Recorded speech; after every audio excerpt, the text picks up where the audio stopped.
മന്ത്രിസഭ അധികാരത്തിൽ വന്നില്ലെങ്കിലും കെ.സി. വേണുഗോപാൽ ഭരണം തുടങ്ങിയെന്നൊരു വാർത്ത വരുന്നുണ്ട്. ഇന്നലെ മലപ്പുറം ജില്ലയിലെ ഇടിമിന്നലേറ്റ് 4 കുട്ടികൾ മരിച്ച സംഭവത്തിൽ അടിയന്തര നടപടിയെടുക്കണമെന്ന് അദ്ദേഹം ചീഫ് സെക്രട്ടറിയോട് ആവശ്യപ്പെട്ടുവെന്ന് അദ്ദേഹത്തിൻ്റെ ഫേസ്ബുക്ക് പോസ്റ്റ് കാണുന്നുണ്ട്. അപ്പോൾ അതിനെ അദ്ദേഹം ഭരണം തുടങ്ങിയെന്ന് വ്യാഖ്യാനിച്ചൊരു വാർത്തയായിട്ട് ഇപ്പം ഓൺലൈൻ മാധ്യമങ്ങളിലൊക്കെ പ്രത്യക്ഷപ്പെട്ടു തുടങ്ങിയിട്ടുണ്ട്. കാരണം ഇവിടെ നിലവിൽ സർക്കാരില്ല എന്ന് എല്ലാവരും പരാതി പറയുമ്പോൾ അതൊക്കെ ഞങ്ങളിവിടെ ഉണ്ട്, ഞങ്ങൾ കാര്യങ്ങളൊക്കെ നിയന്ത്രിക്കുന്നുണ്ട് എന്ന് നിങ്ങൾ മനസ്സിലാക്കിക്കോ എന്നുള്ള ഒരു ധ്വനിയാണ് ഇതിൽ നിന്ന് മനസ്സിലാക്കുന്നതെന്ന് സംശയമുണ്ട്. അതായത് ഈ ഭരണ തുടർച്ച ഇല്ലാതെ പോവുകയും കോൺഗ്രസ് അധികാരത്തിൽ വരികയും ചെയ്തതോടെ ഇടയ്ക്കുള്ള ഒരു ഭരണ പ്രതിസന്ധിയാണ് ഇപ്പോൾ ഇവിടെ ഉണ്ടായിരിക്കുന്നത്. വലിയ പ്രതിസന്ധിയാണ്. സെക്രട്ടേറിയറ്റിൽ ശരിക്കും നാദനില കളരിയാണ്. സെക്രട്ടറി മന്ത്രിമാരില്ല. മുഖ്യമന്ത്രിയുടെ ഓഫീസ് അദ്ദേഹത്തിൻ്റെ ബോർഡ് വരെ മാറ്റിയെന്നാണ് പറയപ്പെടുന്നത്. പിണറായി വിജയൻ മുഖ്യമന്ത്രി അദ്ദേഹത്തിൻ്റെ മുറിയിൽ ആ ബോർഡ് വരെ എടുത്ത് മാറ്റിയെന്നാണ്. അല്ലെ, മുൻകാലങ്ങളിൽ കാവൽ മന്ത്രിസഭയായിരുന്നു തുടരുന്നത്. ഇപ്പം കാവൽ മുഖ്യമന്ത്രി മാത്രമേ ഉള്ളൂ. അതായത് മുഖ്യമന്ത്രിക്ക് മാത്രമേ കാവലായിട്ട് തുടരാൻ അനുവാദം കൊടുത്തിട്ടുള്ളൂ, മന്ത്രിസഭാംഗങ്ങൾക്കില്ല. അതുകൊണ്ട് തന്നെ എല്ലാവരും നേരത്തെ തന്നെ അവരുടെ കെട്ടുംപാട്ടമൊക്കെ പറക്കി വീട്ടിൽ പോയായിരുന്നു. അപ്പോൾ നിലവിൽ എന്താണ് സംഭവിക്കുന്നത് വെച്ചാൽ സെക്രട്ടേറിയറ്റിൽ വകുപ്പ് തലങ്ങളിൽ ഉദ്യോഗസ്ഥരുടെ ഭരണവും NGO അസോസിയേഷൻ്റെ ഭരണവുമാണ് നടക്കുന്നത്. അപ്പോൾ എന്താണെങ്കിലും ശരി, ഈ 10 വർഷത്തെ അടിമ ജീവിതം കാരണം ആരെന്തെഴുതി കൊടുത്താലും അനുസരിക്കാൻ ബാധ്യസ്ഥരായി മാറിയിരിക്കുകയാണ് വകുപ്പ് മേധാവികൾ. CPM ഭരിക്കുന്ന സമയത്ത് വകുപ്പിലും മേധാവികളായിട്ടിരുന്ന ആൾക്കാരെല്ലാം അവരെന്തോ എഴുതി കൊടുക്കുമോ അതിൽ തിട്ടൂരം ചാർത്തുക എന്ന് മാത്രമായിരുന്നു ലക്ഷ്യം. അപ്പോൾ അങ്ങനെയുള്ള ആ 10 വർഷത്തെ അടിമ ജീവിതത്തിൽ നിന്ന് അവർക്ക് മറികടക്കാൻ പറ്റിയിട്ടില്ല. അതുകൊണ്ട് ഇപ്പം ഭരണം മാറി, അപ്പോൾ ഈ അടിമ ജീവിതം തുടരുകയാണ്. അപ്പോൾ CPM മാറിയപ്പോൾ കോൺഗ്രസിൻ്റെ അടിമകളായിട്ട് മാറാൻ വിധിക്കപ്പെട്ട് കഴിഞ്ഞിരിക്കുകയാണ്. അല്ല, അതങ്ങനെയാണ്. പലപ്പോഴും സിവിൽ സർവീസിലെ പല ഉയർന്ന ഉദ്യോഗസ്ഥന്മാരുടെ പ്രശ്നം ഇതാണ്. അവർ അടിമകളായി നിൽക്കുന്നതുകൊണ്ടാണ്. സ്വന്തം അഭിപ്രായം പറയുന്ന ഡോക്ടർ ബി അശോകനെ, അതല്ലെങ്കിൽ നമ്മുടെ പ്രശാന്ത് നായരെയും പോലുള്ള ആളുകളെ ഇവരെന്താണ് ചെയ്യുന്നതെന്നുള്ളത് അവർ കാണുന്നതാണല്ലോ. അപ്പോൾ അതിനേക്കാളും നല്ലത് ഇവരെ കൂടെ അണഞ്ഞു നിന്ന് എന്തെങ്കിലും 4 തുട്ടുണ്ടാക്കിയാൽ അത് കൊള്ളാം, ഭാവിയിലത്തേക്ക് അത് കരുതലാകും എന്ന് കരുതി ജീവിക്കുന്ന ഒരുപാട് ഇവരുടെ ചിലർക്ക് സ്ഥാനമാനം മാത്രം മതി എന്ന് ആഗ്രഹിക്കുന്നവരുണ്ട്. അങ്ങനെയുള്ളവരിത് അനുസരിച്ച് അങ്ങ് നിൽക്കും. ഏതായാലും ഇന്നലെ നമ്മൾ ചർച്ച ചെയ്ത ഒരു ആശങ്കയ്ക്ക് തീരുമാനമായിട്ടുണ്ട്. SLC പരീക്ഷാ ഫലം പ്രഖ്യാപിക്കാൻ തീരുമാനിച്ചിട്ടുണ്ട്. അത് മന്ത്രി വന്നാലും അത് ഒരു ന്യായമായ കാര്യമാണ്. ഇപ്പം പ്രശ്നം എന്താണെന്ന് ചോദിച്ചു കഴിഞ്ഞാൽ വലതുപക്ഷ യൂണിയനുകൾ, അതായത് ഭരണപക്ഷ യൂണിയനുകളുടെ നേതാക്കൾ ഭരണം കൈയാളാൻ തുടങ്ങി. അതായത് DGPയേക്കാൾ പവറോടുകൂടി പോലീസ് അസോസിയേഷൻ്റെ വരാൻ പോകുന്ന നേതാക്കൾ, നിലവിലുള്ള നേതാക്കളുടെ പണി കഴിഞ്ഞു, അവരിപ്പോൾ തീരും, പോലീസ് അസോസിയേഷൻ്റെ പരിപാടി കഴിഞ്ഞു. വരാൻ പോകുന്ന നേതാക്കൾ ആരെയൊക്കെ എവിടേക്ക് മാറ്റണം, ആരെയൊക്കെ ഇങ്ങോട്ട് വലിക്കണം എന്നതിനെക്കുറിച്ചുള്ള ലിസ്റ്റ് എടുത്തുകൊണ്ടിരിക്കുകയാണ്. അതായത് രഞ്ജി പണിക്കർ ഒരു സിനിമയുണ്ട്, ഇതുപോലെ ഭരണം മാറിക്കഴിയുമ്പം ഈ അധികാരത്തിൻ്റെ ഇടനാഴിയിൽ നടക്കുന്ന സലീം എന്ന് പറഞ്ഞൊരു കഥാപാത്രം, അങ്ങനെ ഒരു കഥാപാത്രം ഇവിടെ പിന്നെ കരുണാകരൻ്റെ ഭരണകാലത്ത് ഉണ്ടായിരുന്നു. പേര് പറയുന്നില്ല, എല്ലാവർക്കും അറിയാം, അങ്ങനെ ആളുണ്ടായിരുന്നു. അപ്പം അതിനകത്ത് അദ്ദേഹത്തിൻ്റെ ഒരു ഡയലോഗുണ്ട്. ആഭ്യന്തരമന്ത്രിയുടെ കസേര കയറി ഇരുന്നിട്ട് അദ്ദേഹം ഫോൺ ചെയ്യുക.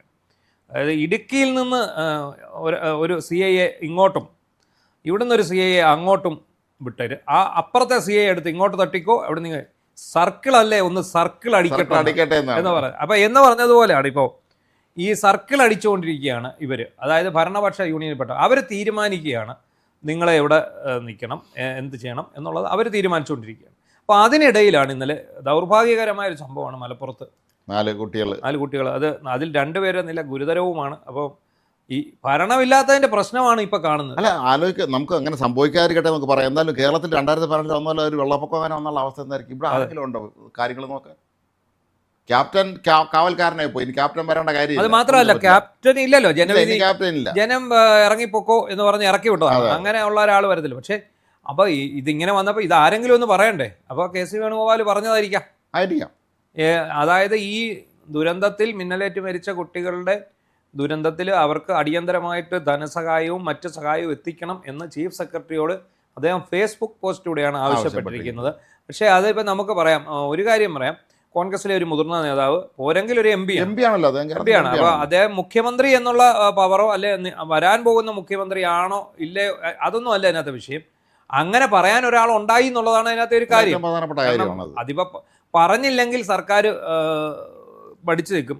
ഇത് മന്ത്രിസഭയാണ് തീരുമാനിക്കേണ്ടത് എത്ര രൂപ നഷ്ടപരിഹാരം. അതുപോലെ ഈ നമ്മൾ നേരത്തെ പറഞ്ഞ SLC പരീക്ഷയുടെ കാര്യത്തിലും അത് KPC നേതൃത്വം തന്നെ സർക്കാർ ഉദ്യോഗസ്ഥന്മാരെ അറിയിച്ചു എന്നാണ്. കാര്യം മന്ത്രി വരാൻ നോക്കി നിൽക്കേണ്ട, നിങ്ങളെ നടപടി ക്രമങ്ങളായി മുന്നോട്ട് പോയിക്കോളൂ എന്ന് അനുമതി കൊടുത്തു എന്നാണ്. ആയിരിക്കാം. അതെ, അത് വേണം. കാരണം ഇതിപ്പോൾ നമ്മുടെ ആരെയും കുഴപ്പമല്ലല്ലോ. ഇത് ശരിക്കും ഭരണമില്ലാത്തത് ഇവിടെ ഭരണത്തിന് ജനങ്ങൾ മാൻഡേറ്റ് കൊടുത്തിട്ടുള്ള ആൾക്കാർ ആ ഭരണം ഏറ്റെടുക്കാതെ പോയി എന്നുള്ളതാണ് അവിടുത്തെ പ്രശ്നം. ഇത്രയും വലിയ ഭൂരിപക്ഷം വെച്ചു കൊടുത്തു, ഇത്രയും വലിയ തിരിച്ചടി മുൻ സർക്കാരിന് കൊടുത്തു, മറ്റൊരു മാറ്റം ഞങ്ങൾ ആഗ്രഹിക്കുന്നു എന്ന് ജനം പറയാതെ പറയുന്നു. അതിനിടയിൽ ഇവരെ സംബന്ധിച്ചിടത്തോളം ആ മുഖ്യമന്ത്രിയെ തിരഞ്ഞെടുക്കാതെ പോകുന്നത് അവരുടെ കുഴപ്പമാണ്. അത്രേ ഉള്ളൂ. അതിനിടയ്ക്ക് ഇന്ന് ലീഗ് നേതൃയോഗം, അവരേറ്റവും പ്രധാന നേതാക്കളുടെ ഒരു യോഗം ഇന്ന് ചേരുന്നുണ്ട്. പണക്കെടുപ്പ് ഒരുപക്ഷെ ഇപ്പം നടന്നുകൊണ്ടിരിക്കുകയായിരിക്കും ആ യോഗം.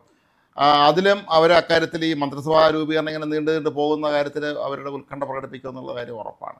അത് ശരിക്കും ആ യോഗം ചേരുന്നത് മന്ത്രിമാരെ നിശ്ചയിക്കാനാണ്. ഈ മന്ത്രിമാർക്ക് സത്യപ്രതിജ്ഞ ചെയ്യണമല്ലോ. 5 മന്ത്രിമാരെയാണ് അവർ നിശ്ചയിക്കാൻ വന്നത്. പക്ഷേ അവർ 5 മന്ത്രിമാരെ നിശ്ചയിക്കുന്നതിന് മുമ്പ് മുന്നണി യോഗം ചേർന്നിട്ടില്ല ഇതുവരെ. അതൊരു പ്രധാനപ്പെട്ട കാര്യമാണ്. UDF യോഗം ചേരണം. UDF ചേരാതെ എങ്ങനെ മന്ത്രിമാരെ വിഭജിക്കും?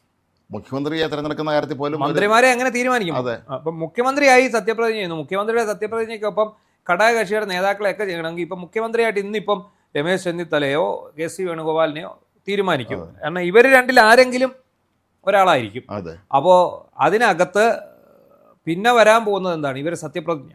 പക്ഷേ ഈ സത്യപ്രതിജ്ഞയ്ക്ക് മുമ്പ് UDF യോഗം ചേർന്ന് ആരൊക്കെ കൂട്ടത്തിൽ സത്യപ്രതിജ്ഞ ചെയ്യണം എന്നുള്ള ആ ഒരു കീഴ്വഴക്കമുണ്ട്. അത് നടക്കേണ്ടതായിട്ടുണ്ട്. അപ്പം സ്വാഭാവികമായിട്ടും ഈ സത്യപ്രതിജ്ഞാ ചടങ്ങ് ചിലപ്പോൾ തിങ്കളാഴ്ചത്തേക്കോ വല്ലതും നീണ്ടുപോകാൻ സാധ്യതയുണ്ട്. അത് ഞായറാഴ്ച നടക്കുമോ?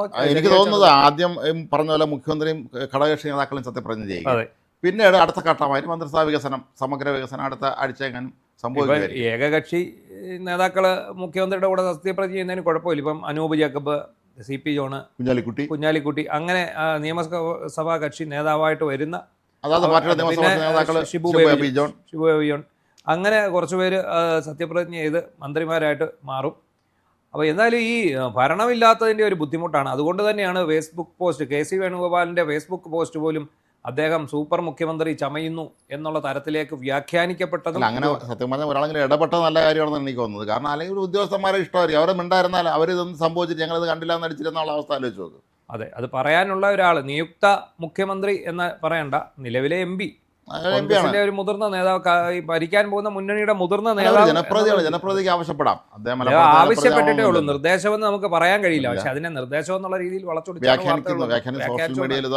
എന്തായാലും നമുക്ക് അതിനകത്തുനിന്ന് ഒരു കാര്യം മനസ്സിലാക്കാം.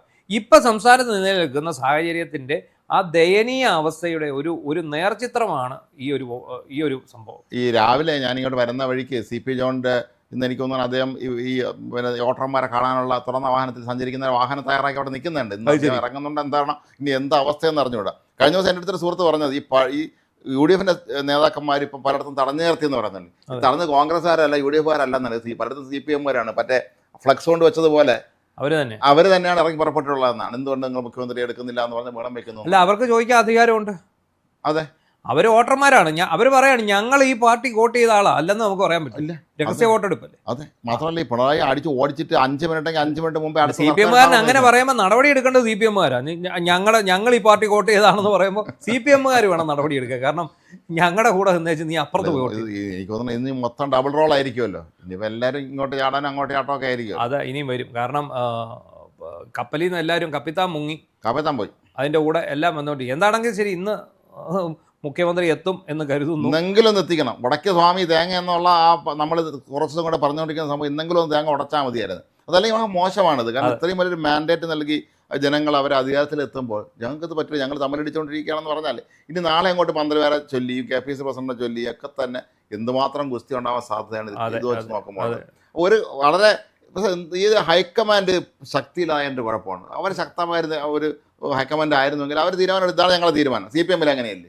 ഇപ്പോൾ ആർക്കും തർക്കം ചെയ്യാൻ പറ്റുമോ? പാർട്ടി തീരുമാനിക്കുന്നു, മന്ത്രിയെയും എല്ലാവരെയും ഞങ്ങൾ പാർട്ടി സംസ്ഥാന കമ്മിറ്റി തീരുമാനിച്ചിരിക്കുന്നു, അതങ്ങ് നടപ്പിലാക്കുന്നു, ആർക്കും ചോദിക്കാൻ പറ്റില്ല. അങ്ങനെ ഒരു അവസ്ഥയിലേക്ക് കോൺഗ്രസിന് ഒരിക്കലും പോകാൻ പറ്റിയിട്ടില്ല. ഇന്ദിരാഗാന്ധിയെ പോലെയുള്ള അതിശക്തരായ ഭരണാധികാരം ഉണ്ടാകുന്ന കാലത്ത് അത് നടന്നിരിക്കാം. പക്ഷേ അത് കഴിഞ്ഞ് വന്ന അവസ്ഥ ഇതാണ്. ഇപ്പം നെഹ്റു കുടുംബത്തിൽ ജനിച്ചു പോയി എന്നുള്ളത് കൊണ്ട് ഈ രാഹുൽ ഗാന്ധിക്കോ പ്രിയങ്ക ഗാന്ധിക്കോ ഒന്നും തന്നെ അവരുടെ സ്റ്റേഷനിലേക്ക് വരാൻ ഒരിക്കലും കഴിയുന്നത്. അതിനുവേണ്ടി ഭരണ പരിചയമില്ലല്ലോ അവർക്ക്. അവർക്ക് ഈ മേഖലയിൽ രാഷ്ട്രീയ പരിചയം വളരെ കുറവാണ്. അതുകൊണ്ട് ഒരു കേരളം പോലെ സംസ്ഥാനം അറിയാൽ ഇന്നിട്ട് എത്ര സംസ്ഥാനത്ത് കോൺഗ്രസ് ഭരണമുണ്ട്, വളരെ കുറച്ച് സംസ്ഥാനത്തല്ലേ ഉള്ളൂ, പണ്ടത്തെ കാലമല്ലല്ലോ. അപ്പോൾ അത് മനസ്സിലാക്കി കിട്ടിയൊരു ഭരണം എങ്ങനെ നന്നായിട്ട് മുന്നോട്ട് കൊണ്ടുപോകും. കാരണം CPM ആടപടലം പെട്ട് നാശക്കോട്ടയെ തകർന്ന് അരിപ്പണ ഒരു സ്ഥലത്ത് ഭംഗിയായിട്ട് അവർക്ക് കാര്യങ്ങൾ മുന്നോട്ട് കൊണ്ടുപോകാന്നുള്ള എല്ലാ അവസരം ഉണ്ടായിട്ടും അത് പെടുത്തുന്നില്ലെങ്കിൽ അത് വളരെ കഷ്ടമാണ്. ജനങ്ങൾക്ക് മുന്നിൽ ഒരു മോശക്കാരായി പോകും, മോശക്കാരായി കഴിഞ്ഞിരിക്കുന്നു ഇപ്പം തന്നെ.